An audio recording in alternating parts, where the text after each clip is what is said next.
getting back to this Daniel situation, I had the opportunity to meet this guy. I had flown to New York. I'd gotten off the plane. I was going to visit my mother. It was wintertime. And we didn't have transportation to get me down. It was like there was a storm. There was ice all over the roads. So I had to stay in a hotel that night. And I needed to eat something, so I got the taxi. I went to the Denny's. And it just so happened before I left that this book had gotten my attention again, the Montauk Project. Now, I'd read this book in the 90s before I ever found The Law of One, and I thought it was completely horsepucky. I just had no interest in it. Thought it was ridiculous. But I just said, oh, let me bring it along as reading material. So I had it with me. I'm in this Denny's late at night, and this guy walks past. He kind of looks like a Harley guy, like a biker. A beard, you know, and the leather jacket and everything. And he says, what do you think about that Montauk Project? I said, oh, this is ridiculous. This is a joke. I'm just reading this for entertainment. He said, could I talk to you about something? Okay. So he sits down. He said, I worked at Montauk. I literally laughed in his face. I said, you have got to be kidding me. To make a long story short, he gives me this enormous download. I'm scribbling stuff on the back of the napkin and the back of the place thing that they give you at Denny's. And we made a contact, and I've had numerous opportunities to connect with him since that time. And I can't get into a lot of detail. He does not want to come forward. He is terrified of publicity. He has been willing to do some audio work so that he can get his testimony recorded on audio, but I'm going to have to garble his voice. So here's the deal. Apparently, now, first of all, let's not forget, okay, if even one UFO sighting is real, meaning not swamp gas, then we're not alone, and there are UFOs. As soon as you accept that, you have to also accept the fact that they can materialize and dematerialize. So they're winking in and out of our reality somehow. Well, how would they do that? Apparently, the answer is in the seat. Okay, you have a seat in the UFO, and it plugs into your mind, and you think, I want to go to a particular place. You visualize where that place is. This vortex opens up in front of your ship. Your ship flies through the vortex closes behind you, and you end up going where you need to go. So what happens if a disc crashes and our government guys pop the seat out of the UFO and then start tinkering with it? And then what happens if they get help from a particular group of extraterrestrials from Sirius, apparently, and the ETs are telling them, yeah, well, you know, design this coil and build this way and build a big octahedron, like 2 Egyptian pyramids top to bottom. And that's your main antenna.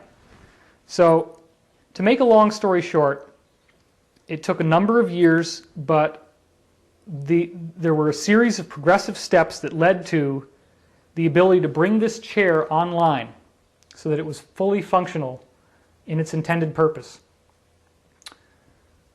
The chair had, this is all stuff, now Daniel got hired in at this job. He was an Air Force captain, and he was given a rote sentry position at this place, kind of like a guard, but he also had a variety of tasks that were to be performed.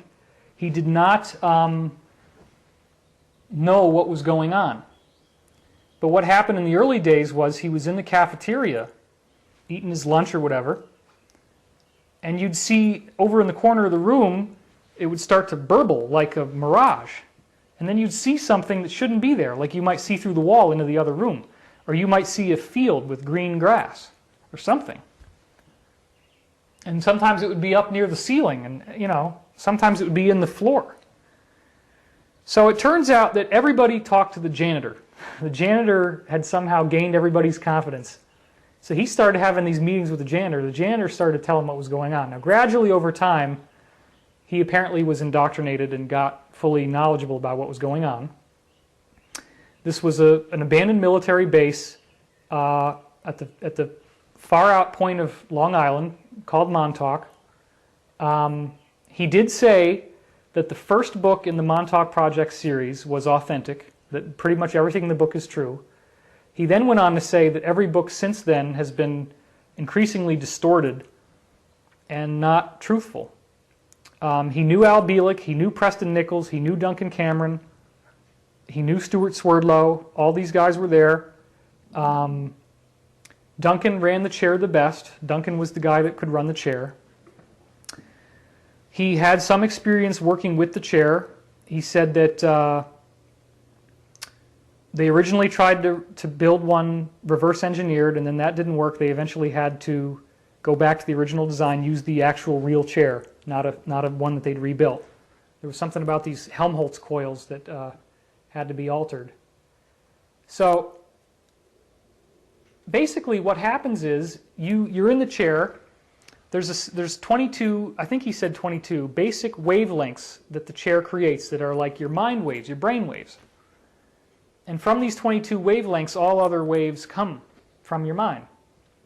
So when you sit in the chair, they would have you go into what they call the quiet point. And this is a point where your mind is perfectly still. Now normally, if you go in the chair and your mind isn't quiet, the waves are going to be, fluctuating all the time. You go quiet and the waves will sort of stop and go to like a fixed point like this. Well, out of the 22, if you have a wave that looks like this, the idea is to get it to go flat. So they would zero out the chair, as it's called, 22 knobs, 22 waves, and you flatten out all the graphs once they get flat. Duncan Cameron apparently was the only person who could get everything perfectly zeroed out, perfectly stable. There was an extremely, extremely enormous power supply that was required to run this chair. It was a non-standard frequency. It was not alternating current 120 hertz. It was some weird decimal point number of hertz that they had to run through the chair. But what would happen is that consciousness would create matter. They found that you could think about an object, like let's say you thought about a particular wooden chair and you visualized the chair would start forming in the room. First maybe very shimmery and sort of like you couldn't even see it, and it would harden up. Depending on how much thought energy you put into it, it would stay solid for a period of time, and then it would dissipate and sort of disappear back into the background. Then they started to find out that if you thought about a particular place, that there would be an opening that would appear, and you would go to that place. You could send somebody through it, and then they could walk around in there for a while, and other people could see them. It was like they were there. And then you'd have to have the person in the chair physically pull them out with conscious intent to get them back out. Now, they did do a lot of experimentation. They sent innocent people through and they were killed. Some of these were street tramps. Some of these were homeless kids. Apparently Swerdlow was responsible for recruiting a lot of the kids. I believe it's possible people can change. Daniel doesn't. He talked about Al Bielek. He said Bielek was a big storyteller, always, had some funny thing going on. Daniel claims he himself never went through the vortex. At some point, they realized that they had gone to a place that was not the present, that they had traveled through time. They got very excited about this. Now, this is where it gets really strange. It just gets stranger and stranger.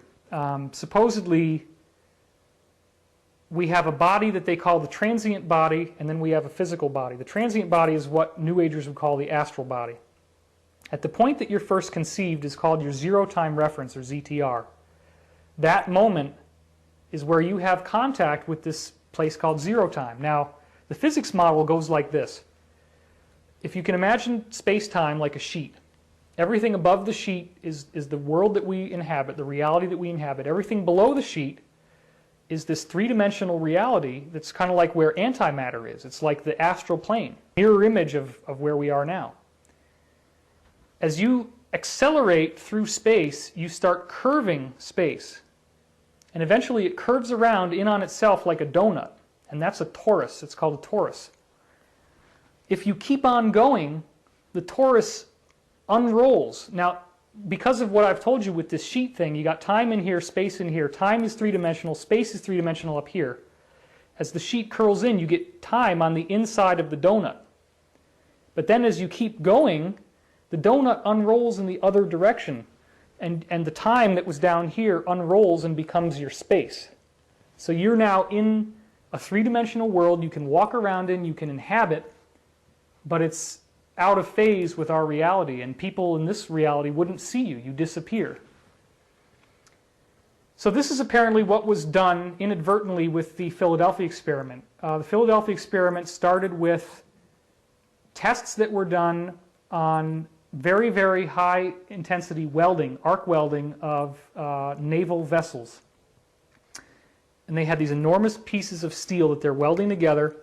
They blast it with electrical energy at a very high frequency, and they started to notice that tools would disappear after this. And they couldn't find them.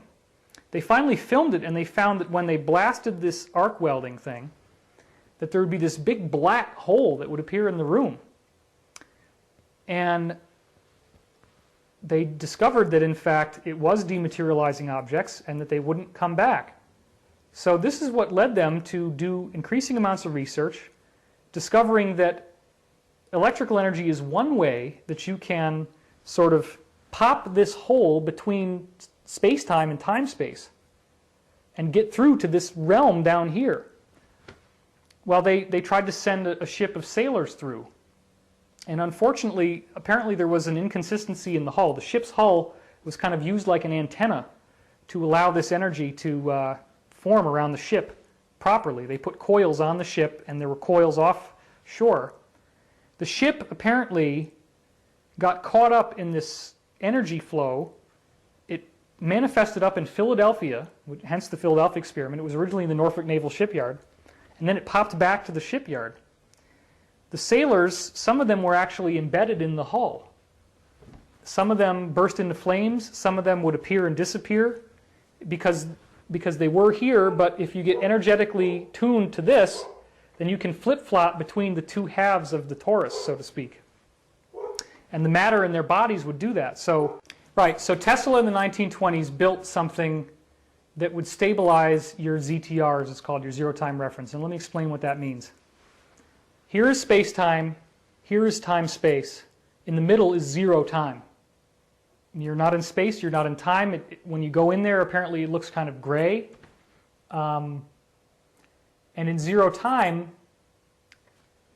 we all have a point at which, when we were conceived, where the transient body or the spiritual body and the physical body join. As we get older, there's like a widening cone between the physical and the metaphysical self. That forms your biological age. If you mess with the ZTR, it's like you push the top over, but the bottom is still where it is. This gap creates great static, which in some cases causes you to burst into flames, in other cases causes you to go comatose. Sometimes your sense of time gets really screwed up. For example, some of these guys, you'd have to rub their skin for days at a time, the exposed flesh. They would just be paused, because in their time, only a few seconds have gone by in what amounts to years of time for us, or maybe weeks of time. So by rubbing them, you could eventually get them to slow down and rejoin their time reference with where we are. Now, one of the things Daniel told me was that some people were able to psychically reconstruct the ship from memory. They remembered that they were on a ship. They remembered where the ship was, where the floor was, where the walls were. They were the ones that came out okay. So that was part of the research. Now, since that time, the Philadelphia experiment was not dropped. It has since been parlayed into technologies, including jump gate technology, as I've heard that it's been called, in which they now can warp you from one place to another. There's apparently, as you guys disclosed with Deacon, a stable jump gate between Earth and Mars, and an inhabited base on Mars. I heard that too. Daniel also came across the fact that Mars had been inhabited in ancient history, and that there were artifacts all over the place. He also said he saw a photograph of astronauts waving next to a pyramid in basic NASA spacesuits. So it's not easy when people realize that you've been lied to and that there's a lot that you don't know, but that is the reality of what's happened. So they got a chair out of the UFO and they started to use these same principles and took it even farther. Now, one guy actually was crazy enough to go back in time and kill his father. because he wanted to see what would happen, I guess. You know, there's some nasty guys working in Black Ops, and it's also almost a suicide move, you would think. Well, he felt great. I mean, he went and he killed his father, which apparently resolved a lot of anger issues for him.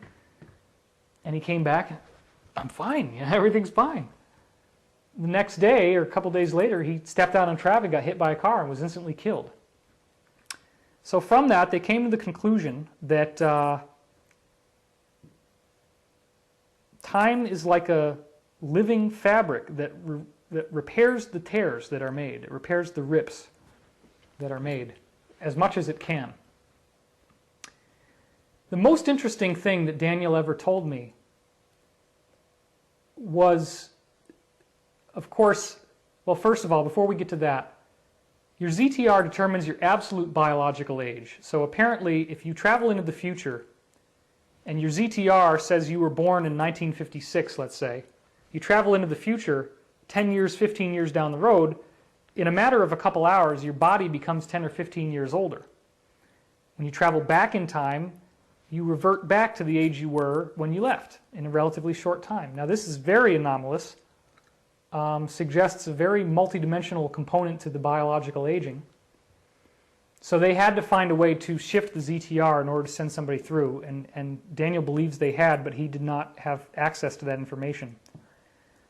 They were taking wavelengths of the psychic's mind, analyzing them, and trying to figure out a way to mechanically generate them so that they wouldn't need the psychic, because they were using a variety of psychics, but Duncan Cameron happened to be the one who had the most success. So they sent people through time. There was a 20-year wave that came out, which apparently was a natural harmonic of the Earth in its rotation.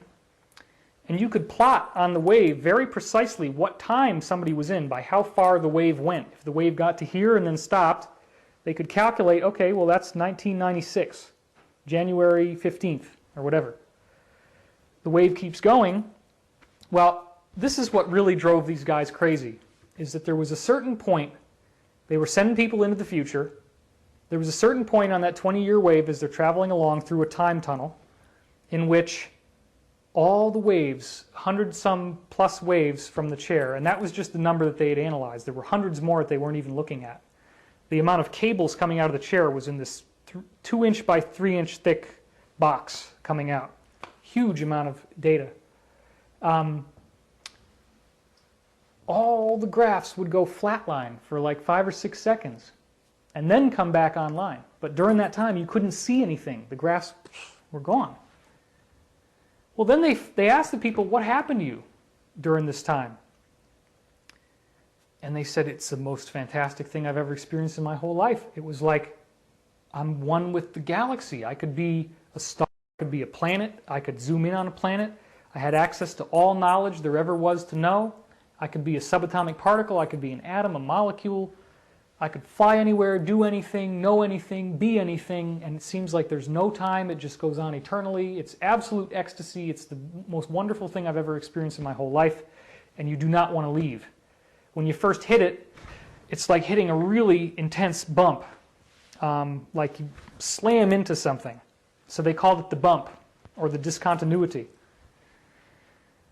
And the experience of going out of the reality that you know, they called it the full out, that you would have this full out experience.